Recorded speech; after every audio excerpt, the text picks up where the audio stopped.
ব্রুকলিনের McDonald Avenue মাঠে অনুষ্ঠিত হলো নিউ ইয়র্কের সবচেয়ে বড় ঈদের জামাত। এতে প্রায় ৭,০০০ মুসল্লি অংশ নেয়। হাফেজ নাজমুস সাকিবের ইমামতিতে অনুষ্ঠিত এই নামাজের মুসল্লিদের অধিকাংশই আমেরিকান বাংলাদেশি।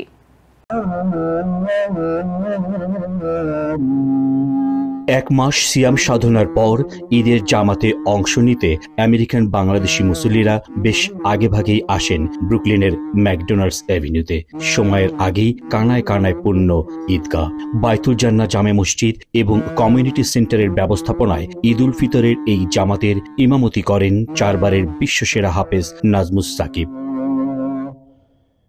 সব বয়সী মুসল্লির অংশগ্রহণে নির্দিষ্ট সময়ে শুরু হয় ঈদের জামাত।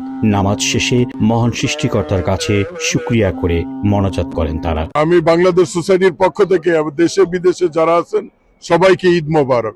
আজকে ব্রুকলিনের সর্ববৃহৎ ঈদের জামাতে আমরা উপস্থিত হয়েছি।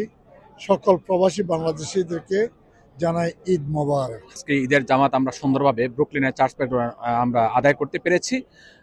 বহু সংখ্যক নেতৃবৃন্দ এখানে উপস্থিত ছিলেন। আর বিশ্ববাসীকে জানাই ঈদ উল ফিতরের শুভেচ্ছা অভিনন্দন।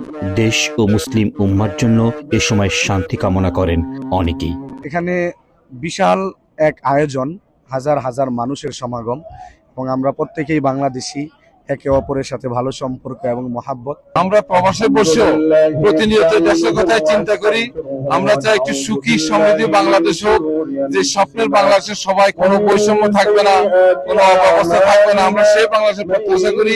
জামাত শেষে সেই চিরচেনা ঈদ কোলাকুলির মাধ্যমে যেন পূর্ণতা মেলে ঈদ উল ফিতরের। ঈদ মোবারক। আজ খুশির ঈদ, আজ প্রাণের ঈদ। ঈদ মানে ভ্রাতৃত্ব, ঈদ মানে বন্ধন, ঈদ মানে শান্তির বারতা সবখানে ছড়িয়ে দেওয়া। ঈদের এই মর্মবাণী ছড়িয়ে যাক ব্রুকলিন এভিনিউর এই নিউ ইয়র্কের প্রান্ত থেকে সারা বিশ্বের সকল মুসলিম উম্মার মাঝে। Join Rahman, TVN 24, Brooklyn Avenue, new York.